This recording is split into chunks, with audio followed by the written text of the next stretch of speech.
चलते रहेंगे तो संसार का उद्धार नहीं हो सकता। और धर्म युद्ध जो भी होती है, इंसान इंसान को मारता है।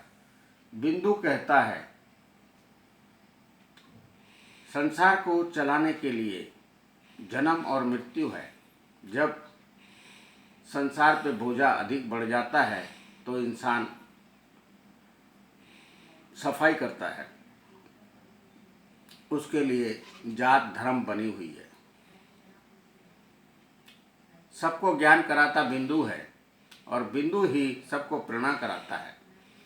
जो हम प्रेरणा में लड़ रहे हैं, मर रहे हैं, मार रहे हैं, वो बिंदु की शिक्षा है। हर एक इंसान बिंदु की शिक्षा में उलझा हुआ है। हर एक इंसान को जो भी पद मिलता है बिंदु ही देता है और बिंदु ही योग्यता से इंसान को राजा बनाता है, रंक बनाता है। जो भी बनाता है बिंदु बनाता है। बिंदु संस्कार है।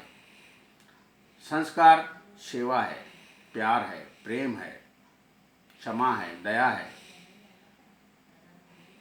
और मन लोभी है, मन अहंकारी है, मन कामी है, मन मोही है, मन वासना पीड़ित है। मन को राह देने के लिए ऋषियों का बनाया हुआ स्वार्थ सिद्ध करना अर्थात व्यवहार के सूत्र में बंधना।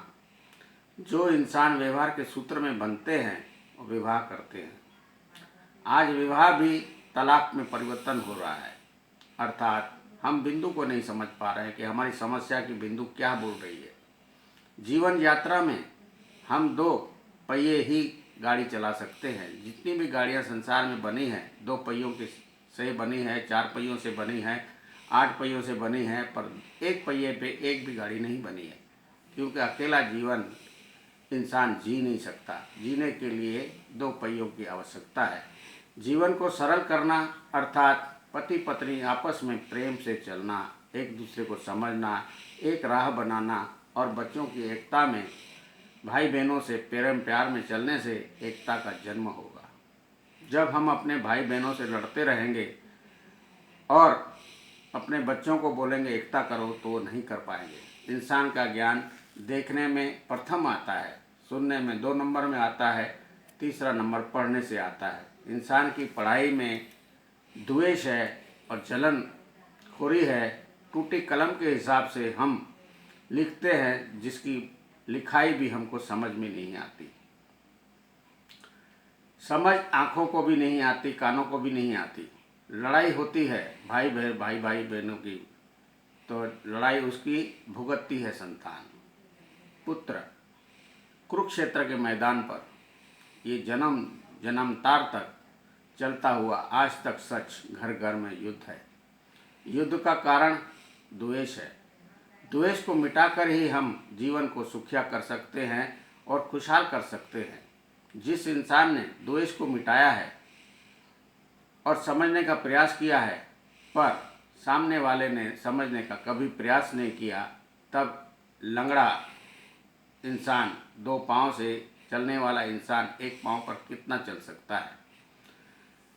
अर्थात जब तक सामने वाले समझेंगे नहीं तब तक समाधान नहीं हो सकता।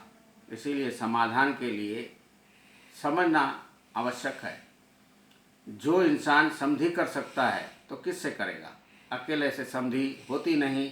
समझी हमेशा दूसरे से होती है और दूसरे आदमियों से हमको रहकर ही जीवन सरलता से जी सकते हैं। जीवन जीने का सबसे सरल मार्ग है दूसरों को समझना और स्वयं के बिंदु को समझना और राह बिंदु से मंगना। जिसने भी राह बिंदु से ली है वह जीवन सफल जीकर और इतिहास के पन्ने का पात्र बन जाता है। गर्व से कहो जय मात पिता दी।